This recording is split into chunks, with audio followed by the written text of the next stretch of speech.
beautiful people, Shabir here. For those of you who are first time in my channel, I'm Shabir from Team Shabir Akbari. In my previous video, I have talked about the book. Do you read books? And I've mentioned about one specific book, and that book is here right in front of me. Think and Grow Rich. And I made a promise on that video. I said in my next video, I will share this book with you guys. I have read this book 3 times. Many people around the world have read this book and have changed their lives. Some people ask me question, you say change your life, how I can change my life. And if one of my friend, his name is Ming, he's got a news agent, and he always asks me, Shabir, how I can change. Here's my friend the answer. I shared this book in this video. If you follow the 13 principle, you will change your life. And this book has been put into the cassette by Earl Nightingale. And also the great man, the author of this book, Napoleon Hill, he has talked about this book as well at the end of Earl Nightingale's take. Best thing for you to do, if you really want to make some changes in your life, because this book says think and grow rich. Whatever you desire to be rich in money, rich in happiness, rich in kindness, anything in your life that you desire to change and to be rich, listen to this place and follow those 13 principles. It will change your life. It has changed my life. It has changed many lives. And Earl Nightingale, he has explained it so well. He mentioned so many names. And he has gone through the whole book, step by step. This will change your life if you make that decision to listen to it and to apply it in your life. That is most important. Knowledge is a power. When it becomes a power, when we apply it. If we learn about this stuff, we read books and we learn from it and we don't do anything about it, well, that knowledge will be useless. Let's go together and listen to this and learn from it. The purpose of this recording is to tell you about and try to condense one of the most amazing books ever written, Think and Grow Rich by Napoleon Hill. Without question, this single book has had a greater influence on the lives, accomplishments, and fortunes of more individuals than any other work of its kind. All over the free world, there are literally thousands of successful men in all lines of work who are where they are today because they once picked up and bought a copy of Think and Grow Rich, and they'll be quick to tell you so. I first discovered this remarkable book in the fall of 1949. It was of enormous help to me. It helped me decide once and for all how I was to accomplish my goal. It unified my thinking and gave me a straight, clear road to the point I had decided to reach. One of my closest friends found the book several years ago and stayed home for 3 days reading and digesting its material, and he then went on to reach the top in his industry. I've sat in richly paneled, carpeted executive offices and listened to world-famous business leaders, some of them old enough to be my father, tell me that everything worked out fine after they had read Think and Grow Rich. Now, what's the secret of this amazing book? Why has this book, out of all the thousands of self-help books, remained the one towering giant? I think to understand this, you have to know Napoleon Hill as I do. He certainly was not the first man to be appalled at the poverty and seemingly endless struggle and lack of direction he saw about him as a boy and as a young man, nor was he the first to write on the subject. But he possessed 2 unique, highly developed abilities seldom found in one man. The first was in the manner in which he approached his subject. Napoleon Hill went after the answers to achievement in the same way a scientist seeks to open to the light of reason a secret of nature. He went after the solution to accomplishment in the same way Thomas Edison discovered the solution to the electric light, relentlessly, indefatigably, implacably, until the truth, which had been there all the time, was revealed to him. His second important ability was the knack or skill of writing about his findings in such a way that it was instantly understood intellectually, but what is perhaps even more important for this particular subject, understood emotionally as well. When the last page of Think and Grow Rich was read, the hand which put the book down on the table was a different hand. The man who then stood and walked out into the world was a different, a changed man. The suffocating, entangling webs of self-imposed frustration and indirection had fallen away, and now the way was clear. The man was now the possessor of the unique, unseen talent for turning dreams into reality, thoughts into things. So-called fate or the idle effects of exterior circumstances were no longer in command. He who had been a passenger was now, suddenly, the captain. To begin, we have to understand the simple truth, the principle or philosophy which lies as the supporting structure of this work. Unless whatever it is you build is based on truth, you will end with the entire structure fallen and scattered about you like the armor of Homer's ancient warriors. It simply cannot stand. It cannot withstand the test of time. The reason Think and Grow Rich has withstood the test of time is because it rests on the broad, clean foundation upon which may also be found every accomplishment of man. The clear, unchallengeable fact that everything begins with an idea. A philosophy based on the fact that riches of every kind begin with the state of mind, that one may start with nothing but thoughts, ideas, and organized plans. Thoughts are things, incredibly powerful things, when mixed with definiteness of purpose, persistence, and a burning desire for their translation into material objects or riches, riches being whatever it is you happen to want. Wise men have been saying this for centuries, and just recently Charles A. Cerami wrote, "The truth is that the human mind is as real an organism as any muscle in the body, but far greater in potential power, and like muscle fiber, it can be strengthened to lead on to unimagined conquests." So this, then, is the truth on which Think and Grow Rich is based. If you know what you want, and if you want it strongly enough to muster the kind of persistence that simply cannot be stopped, you will most certainly achieve it.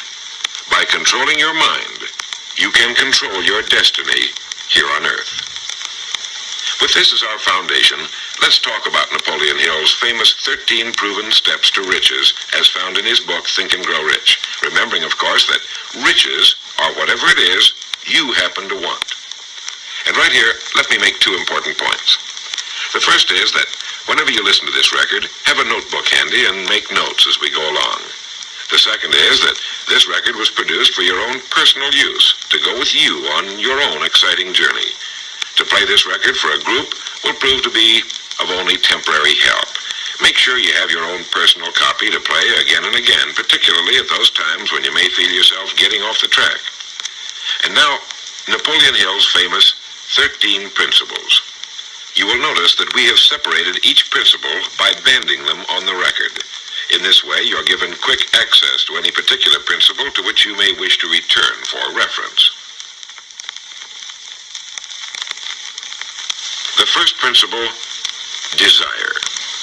Here is the starting point for all achievement, the first step toward riches. But it's right here that we so often run into a stumbling block. A person will say, "I know what I desire, but can I get it?" We'll get into this business of doubt later, but once and for all, let's clear up this point. This point of whether or not you can accomplish that which you desire with all your heart. I think it was best expressed by Emerson, who wrote, "There is nothing capricious in nature, and the implanting of a desire indicates that its gratification is in the constitution of the creature that feels it." In other words, you would not have the desire unless you were capable of its achievement. Each of us has a built-in governor, and our desires are modified by our abilities and leanings. Whatever it is that you desire with all your heart, understand once and for all that it can and should be yours. In Think and Grow Rich, Napoleon Hill cites example after example of why your burning desire is nothing more than an accurate picture of what you will one day become. So right here, firmly establish in your mind that which you desire more than anything else. For, as Helvetius put it, by annihilating the desires, you annihilate the mind. Every man without passions has within him no principle of action, nor motive to act. A good way to determine whether or not you really have a burning desire is to examine the way you go after it. If you go after that which you think you desire tentatively, timidly, in an attempt to play it safe, you don't have a burning desire at all. You can't get to second base if you keep one foot on first. But if you're willing to burn your bridges behind you and say once and for all, this is it, this is what I will do, and I will never retreat, I'll never go back, then you have the sort of desire that can only end in success. It takes that kind of resolve to be able to keep picking yourself up after the falls you're bound to take. The only people who don't make mistakes are those who never try anything. The timid feeders in the lagoon who never venture into the broad deep sea beyond. While these principles will work for anything you may want, a more harmonious home life, a more successful career, for our example, let's say your desire happens to be more money, to better care for your family and provide for your future years, to get your share of the prosperity that lies ahead. Napoleon Hill gives us 6 definite, practical steps to follow. 1. Fix in your mind the exact amount of money you desire. It is not sufficient merely to say, I want plenty of money. Be definite as to the amount. There's a psychological reason for definiteness, which will be described in a subsequent principle. Number 2. Determine exactly what you intend to give in return for the money you desire. There's no such reality as something for nothing. 3. Establish a definite date when you intend to possess the money you desire. And 4. Create a definite plan for carrying out your desire and begin at once, whether you're ready or not, to put this plan into action. 5. Write out a clear, concise statement of the amount of money you intend to acquire, name the time limit for its acquisition, state what you intend to give in return for the money, and describe clearly the plan through which you intend to accumulate it. 6. Read your written statement aloud twice daily, once just before retiring at night, and once after arising in the morning. As you read, see and feel and believe yourself already in possession of the money, or whatever your goal happens to be. It's important that you follow these instructions to the letter. Play this part of the record over until you have it down to your satisfaction, for this is by far the most important of the 13 principles, and this chapter of the book ends with these words. Through some strange and powerful principle of mental chemistry, which she has never divulged, nature wraps up in the impulse of strong desire that something which recognizes no such word as impossible and accepts no such reality as failure. The second principle is faith. You never would have even thought of your main desire unless faith were tugging at your mind. And if you find it difficult at times to have faith in yourself, you can be certain that you can have faith in these principles. Napoleon Hill writes, faith is a state of mind which may be induced or created by affirmation or repeated instructions to the subconscious mind through the principle of conscious autosuggestion. Conscious autosuggestion simply means a suggestion by yourself to yourself, just as an autobiography is a biography written by the person it's about. By getting a mental image of yourself already having accomplished your main desire over and over again, you will muster the faith you need. Faith is vital to accomplishment. The Emperor Napoleon once said, all the scholastic scaffolding falls as a ruined edifice before one single word, faith. Pascal said, faith affirms many things respecting which the senses are silent, but nothing which they deny. It is superior to their testimony, but never opposed to it. Goethe said, epochs of faith are epochs of fruitfulness, but epochs of unbelief, however glittering, are barren of all permanent good. And as Schlegel put it, in actual life, every great enterprise begins with and takes its first forward step in faith. Have faith that you can accomplish that which you seek, for you would never have decided upon it unless it was meant for you to accomplish. In his chapter on faith, Napoleon Hill gives us a self-confidence formula. First, I know that I have the ability to achieve the object of my definite purpose in life, therefore I demand of myself persistent, continuous action toward its attainment, and I here and now promise to render such action. Second, I realize the dominant thoughts of my mind will eventually reproduce themselves in outward physical action and gradually transform themselves into physical reality. Therefore, I will concentrate my thoughts for 30 minutes daily upon the task of thinking of the person I intend to become. thereby creating in my mind a clear mental picture of that person. Third, I know through the principle of autosuggestion, any desire that I persistently hold in my mind will eventually seek expression through some practical means of attaining the object back of it. Therefore, I will devote 10 minutes daily to demanding of myself the development of self-confidence. Fourth, I have clearly written down a description of my definite chief aim in life, and I will never stop trying until I have developed sufficient self-confidence for its attainment. Fifth, I fully realize that no wealth or position can long endure unless built upon truth and justice. Therefore, I will engage in no transaction which does not benefit all whom it affects. I will succeed by attracting to myself the forces I wish to use and the cooperation of other people. I will induce others to serve me because of my willingness to serve others. I will eliminate hatred, envy, jealousy, selfishness, and cynicism by developing love for all humanity, because I know that a negative attitude toward others can never bring me success. I will cause others to believe in me because I will believe in them and in myself. In rereading Think and Grow Rich so that I could write this condensation for recording, I was forcibly struck all over again by this great chapter on faith, particularly the examples of how some of the world's greatest men have accomplished what appeared to be impossible through faith. The third principle is autosuggestion. Now, we've already touched on this. This chapter of the book tells us how, through repeated suggestion, the subconscious mind can be put to work for us. It is the faculty of being able to concentrate your mind on your burning desire until your subconscious mind accepts it as fact and begins to devise ways of bringing it about. Here is where hunches come from, sudden flashes of thought or inspiration, guidance. The instructions given in connection with the 6 steps in the second chapter will now be summarized and blended with the principles covered by Napoleon Hill's chapter on autosuggestion. First, go into some quiet spot, perhaps in bed at night, close your eyes and repeat aloud, so you may hear your own words, the written statement of the amount of money you intend to accumulate, or a careful reaffirmation of whatever your goal happens to be, the time limit for its accumulation, and a description of the service or merchandise you intend to give in return for the money.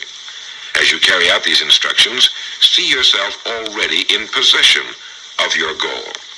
For example, suppose that you intend to accumulate $50,000 by the 1st of January, 5 years from now, that you intend to give personal services in return for the money in the capacity of a salesman. Your written statement of your purpose should be similar to the following. By the 1st day of January, whatever it happens to be, I will have in my possession $50,000, which will come to me in various amounts from time to time during the interim.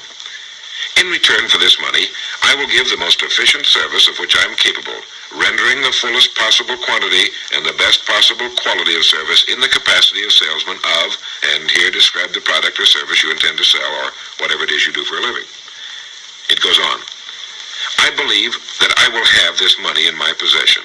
My faith is so strong that I can now see this money before my eyes. I can touch it with my hands. It is now awaiting transfer to me at the time and in the proportion that I deliver the service I intend to render in return for it. I am awaiting a plan by which to accumulate this money, and I will follow that plan when it is received. Second, repeat this program night and morning until you can see in your imagination the money you intend to accumulate. Third, place a written copy of your statement where you can see it night and morning and read it just before retiring and upon arising until it's been memorized. As you carry out these instructions, you are applying the principle of autosuggestion. The fourth principle is specialized knowledge. It is here that I think Napoleon Hill makes a very important point. Knowledge is power only to the extent that it is organized into a definite plan of action and directed to a definite end. To quote from the book, before you can be sure of your ability to transmute desire into its monetary equivalent, you will require specialized knowledge of the service, merchandise, or profession which you intend to offer in return for fortune. Perhaps you may need much more specialized knowledge than you have the ability or the inclination to acquire. And if this should be true, you may bridge your weakness through the aid of your Mastermind group. More on this later, but for now realize that you must learn all you can about your specialty. Set aside a definite time every day for learning more about what it is you do for a living. Take the courses that are offered on your subject and associate with men who know your business well. The fifth principle is imagination. The imagination is literally the workshop wherein are fashioned all plans created by man. The impulse, the desire, is given shape, form, and action through the aid of the imaginative faculty of the mind. It has been said that man can create anything he can imagine. As Napoleon Hill says and teaches, whatever the mind of man can conceive and believe, it can achieve. Man's only limitation within reason lies in his development and use of his imagination and subsequent motivation to action. The great leaders of business, industry, finance, and the great artists, musicians, poets, and writers became great because they developed the power of self-motivation. Incidentally, one of the best books ever put together on this subject, if not the greatest, is Success Through Positive Mental Attitude by Napoleon Hill and W. Clement Stone. I suggest you get a copy from your bookstore at your earliest convenience.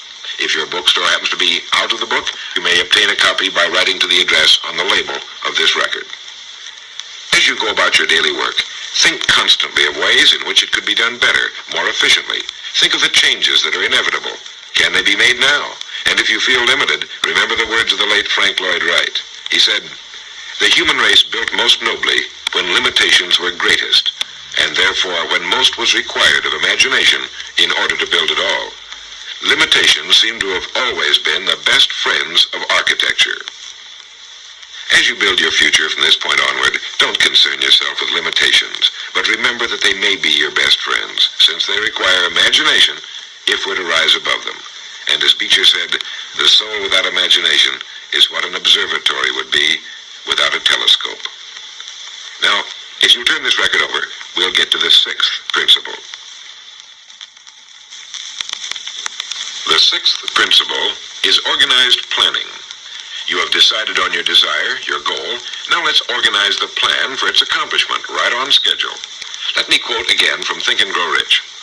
"You have learned that everything man creates or acquires begins in the form of desire. The desire is taken on the first lap of its journey from the abstract to the concrete in the workshop of the imagination, where plans for its transition are created and organized. Earlier, you were instructed to take 6 definite practical steps as your first move in translating the desire for whatever you want into its physical equivalent. One of these steps is the formation of a definite practical plan or plans through which this transformation may be made. 1. Ally yourself with one or more persons, a group of as many people as you may need for the creation and carrying out of your plan or plans for the accumulation of the money you've established as your goal. Making use of the Mastermind principle. This is important. 2. Before forming your Mastermind alliance, decide what advantages and benefits you may offer the individual members of your group in return for their cooperation. No one will work indefinitely without some form of compensation, although this may not always be in the form of money. 3. Arrange to meet with the members of your Mastermind group at least twice a week, and more often if possible, until you have jointly perfected the necessary plan or plans for the accomplishment of your goal. 4.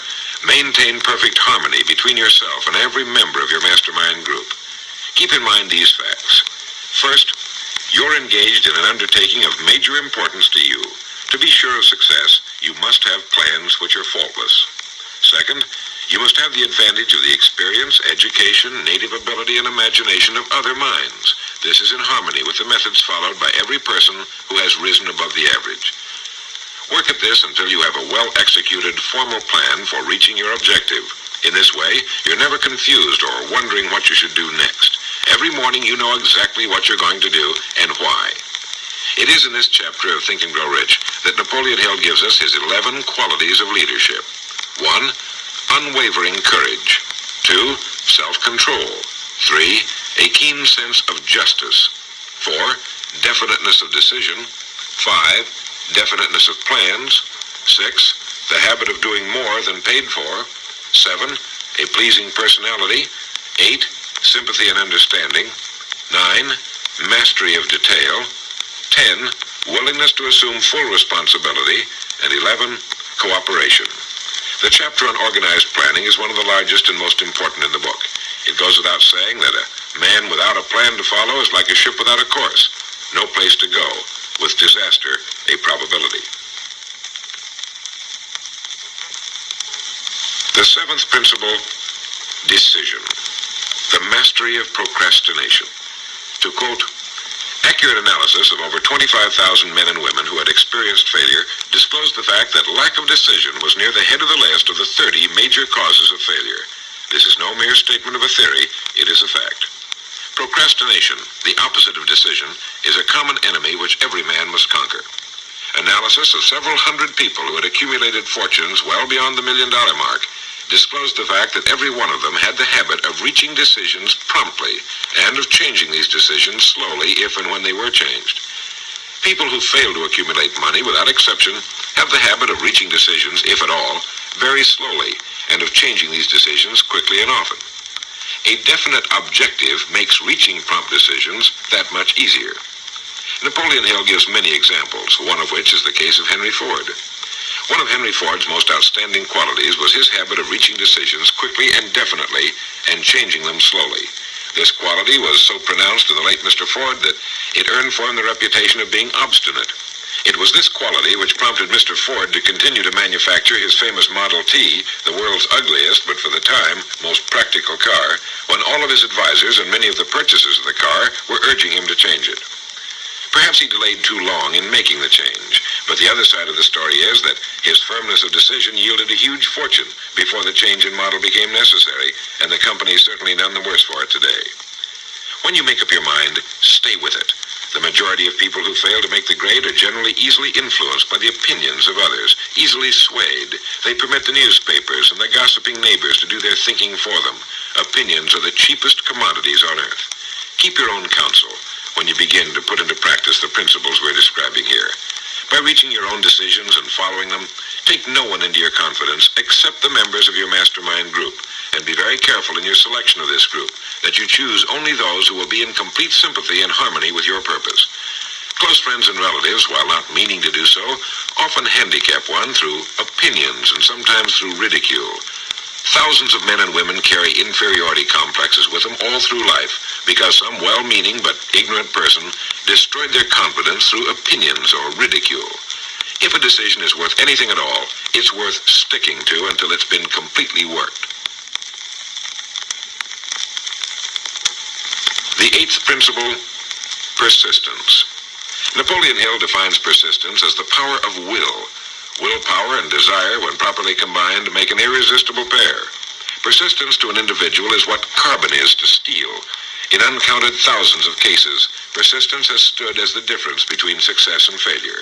It is this quality more than any other that keeps the majority from great accomplishment. They'll try a thing, but as soon as the going gets tough, they fold. Experience with thousands of people has proved that lack of persistence is a weakness common to the majority of men. It is a weakness which may be overcome by effort. If you are to accomplish the desire you've set for yourself, you must form the habit of persistence. Things will get dark. It will seem as though there's no longer any reason to continue. Everything in you will tell you to give up, to quit trying. And it's right here that the men are separated from the boys. It's right here that if you'll go that extra mile and keep going, that the skies will clear, and you'll begin to see the first signs of the abundance that is to be yours because you had the courage to persist. With persistence will come success. Persistence is a state of mind. Therefore, it can be cultivated. Like all states of mind, persistence is based upon definite causes, among them these. 1. Definiteness of purpose, knowing what you want. 2. Desire. 3. Self-reliance. 4. Definiteness of plans. 5. Accurate knowledge, knowing that your plan is sound. 6. Cooperation. Sympathy, understanding, and harmonious cooperation with others tend to develop persistence. 7. Willpower. 8. Habit. Persistence is the direct result of habit. The ninth principle, power of the mastermind. It is in this section that Napoleon Hill describes the importance of forming a group of individuals sympathetic to your desire. They may be individuals with similar plans. A mastermind group can be made up of 2 or more individuals. No 2 minds ever come together without thereby creating a third invisible, intangible force, which may be likened to a third mind. You may have noticed many times that by discussing something with another individual, you suddenly get good ideas as a result of this association. Ideas you would not have gotten without this association. the same thing happens to the other person. A lot of good ideas have been born in individual minds as a result of having met in committee. Associating with your mastermind group is not meant as a means of letting others do your thinking for you. Far from it. It is to stimulate your own thinking through the association with other minds. No one knows everything. The more sympathetic minds you get together, and by sympathetic I mean working for a common purpose, the more related information is going to be available. And great ideas are a combination of related information. So pick the member or members of your mastermind group with care. Make sure they're people you respect and who are hardworking and conscientious. You'll have a lot of fun, and you'll all reach your goals just that much sooner. The 10th principle could be called enthusiasm. That is, the enthusiasm that comes from the channeling of all bodily drives into positive, worthwhile outlets. It is in this chapter that Napoleon Hill describes the importance of the woman, the one and only woman, in the achievement of a worthwhile goal. It seemed quite significant to Mr. Hill that practically every great leader was a man whose achievements were largely inspired by a woman. When things get tough, and you can count on it, they will, you may be deserted by what you thought were friends. But if you've got a good woman, you'll never be alone. She'll be willing to start over again if necessary, and she'll give you the new enthusiasm that comes through her faith in you. Having someone to love is having someone to share your success and accomplishments, to give you the praise that all of us need from time to time. A man can become successful without a wife and family, but all the real joy is taken out of it. Take care of your wife and children as your greatest possessions. The 11th principle has to do with the subconscious mind. The subconscious mind consists of a field of consciousness in which every impulse of thought that reaches the objective mind through any of the five senses is classified and recorded, and from which thoughts may be recalled or withdrawn as letters may be taken from a filing cabinet. It receives and files sense impressions or thoughts, regardless of their nature. You may voluntarily plant in your subconscious mind any plan, thought, or purpose which you desire to translate into its physical or monetary equivalent.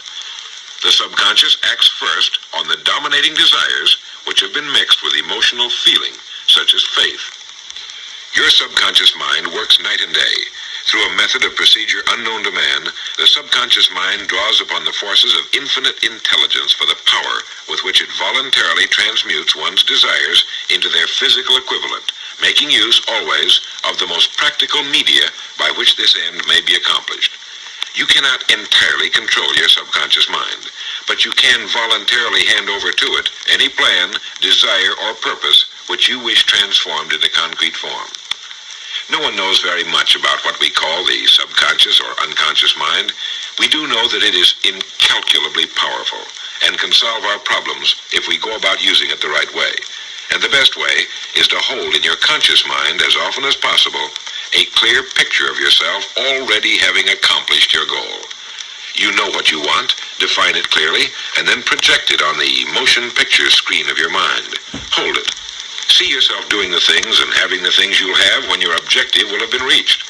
Do this as often as possible as you go about your daily work, and particularly at night, just before you go to sleep, and the first thing upon arising. As you do this, your subconscious will begin to lead you in the most logical ways toward your objective. Don't fight it. Follow your sudden hunches, the ideas that come into your mind, knowing that it's your subconscious trying to get through to your conscious mind. If you'll keep at this, you'll be amazed and delighted by the wonderful ideas that just seem to come from nowhere. In the next principle, we'll talk some more about this sixth sense that seems to control the lives of the great men and women, but it comes from a systematic triggering of the subconscious mind. The lives of the great men and women, which seem miraculous to the average person, are nothing more than the fulfillment of their burning desires through the power of their subconscious minds. Time means nothing to your subconscious. A man could work steadily at his job for 40 years and not accomplish as much as is possible in 3 or 4 years through the proper working of this principle. Your subconscious mind cannot remain idle. If you fail to plant desires in your subconscious mind, it will feed upon the thoughts which reach it as a result of your neglect. Remember that you're living daily in the midst of all manner of thought impulses which are reaching your subconscious mind without your knowledge. Some of these impulses are negative, some are positive. You are now engaged in trying to help shut off the flow of negative impulses and to aid in voluntarily influencing your subconscious mind through positive impulses of desire. When you achieve this, you will possess the key which unlocks the door to your subconscious mind. Bulwer wrote, "The man who succeeds above his fellows is the one who, early in life, clearly discerns his object, and toward that object habitually directs his powers. Even genius itself is but fine observation strengthened by fixity of purpose. Every man who observes vigilantly and resolves steadfastly grows unconsciously into genius." The key word there is unconsciously. Know what you want. Decide once and for all that it will be yours. Remain steadfast on course, propelled by faith, and your subconscious or unconscious mind will do the rest. The 12th principle, as outlined in Think and Grow Rich by Napoleon Hill, has to do with the brain. If you had access to all the wealth in the world and took a penny, you would be doing exactly what you very probably have been doing in the use of your brain. Nothing in the world is more pitiful than the misunderstanding by the average person of the power of his brain and the minds to which it is connected, the conscious and the subconscious. You own in your brain the most marvelous, miraculous, inconceivably powerful force the world has ever known. Take, for example, the fact that the number of lines which connect the brain cells with one another equal the figure 1 followed by 15 million ciphers. It has been determined that there are from 10 to 14 billion cells in the average human cerebral cortex. It is inconceivable that such a network of intricate machinery should be in existence for the sole purpose of carrying on the physical functions incidental to growth and maintenance of the physical body. This is the mechanism that has given us the supersonic airplane, our deep rocket probes into outer space, the sciences, the arts, all that we know and use today and will use tomorrow, have hatched from this small gray mass each of us carries around. Can you doubt, even for a moment, that it can bring you and yours everything you want here on Earth? Of course it can. If you will recognize your power as an individual and stop acting like those who have never even thought about it. Give it the job you've decided to accomplish and watch it handle it. The 13th and final principle is called the sixth sense. The sixth sense can be described as the sense through which infinite intelligence may and will communicate voluntarily without any effort from or demands by the individual. This principle is the apex of the philosophy. It can be assimilated, understood, and applied only by first mastering the other 12 principles. The sixth sense is that portion of the subconscious mind which has been referred to as the creative imagination. It has also been referred to as the receiving set, through which ideas, plans, and thoughts flash into the mind. The flashes are sometimes called hunches or inspirations. The sixth sense defies description. It cannot be described to a person who has not mastered the other principles of this philosophy, because such a person has no knowledge and no experience with which the sixth sense may be compared. The sixth sense is not something that one can take off and put on at will. Ability to use this great power comes slowly through application of the other principles we've outlined. Many individuals come into a workable knowledge of the sixth sense even before the age of 40. But more often the knowledge is not available until one is well past 50, and this for the reason that the spiritual forces with which the sixth sense is so closely related do not mature and become usable generally except through years of meditation, self-examination, and serious thought. But begin to develop it now by applying the principles we've talked about here. Remember this: man can create nothing which he does not first conceive in the form of an impulse of thought. Man's thought impulses begin immediately to translate themselves into their physical equivalent, whether those thoughts are voluntary or involuntary. Keep fear out of your mind by concentrating on the mental picture of your goal, your greatest desire. Now, I want to mention that Think and Grow Rich as a book carries more endorsements by great men who knew of its truth than any other book of its kind ever written. I'll touch on only a few. All of these great men actually endorsed Napoleon Hill's principles. Former President of the United States William Howard Taft, F.W. Woolworth wrote that he had built his great chain of stores by applying many of these principles. Robert Dollar, who built the great Dollar steamship line, wrote, If I had had this philosophy 50 years ago, I suppose I could have accomplished all that I've done in less than half the time. I sincerely hope the world will discover and reward you. Samuel Gompers wrote that the mastery of these principles is the equivalent of an insurance policy against failure. President Woodrow Wilson, John Wanamaker, the merchant prince, wrote, "I know that your fundamentals are sound because I've been applying them in my business for more than 30 years. George Eastman, the world's largest maker of cameras, Thomas Edison, Luther Burbank, Theodore Roosevelt, E.M. Statler, John D. Rockefeller. I think you know that the endorsements of these great men could not have been bought with all the money in the world. What we have been talking about here can change your life, can bring you anything and everything worthwhile you want in life for yourself and your family. Cut yourself away from the average, from the mediocre, and chart your course on the dream in your heart. These 13 principles will never let you down, as long as you use them. And now, it is with great pleasure that I give you the author himself, Napoleon Hill. Thank you, Earl Nightingale. The message which you who are listening have just heard has brought you within 3 short steps of the supreme secret of success. The same secret which has brought happiness, peace of mind, and financial success to countless thousands of people who have read Think and Grow Rich. The same secret which has made master salesmen out of ordinary order takers. And the same secret which has brought friendship, love, and marriage to men and women who have come under the spell of the 13 principles which Earl Nightingale has just described. You desire the better things of life, or you wouldn't be listening to this record. Come with me then, and I will help you chart your course, so you may acquire whatever it is that you desire most in life by following these instructions. 1. Condition your own subconscious mind to work for you while you sleep as well as when you are awake. You can do this by playing this record to yourself every night, just before you retire.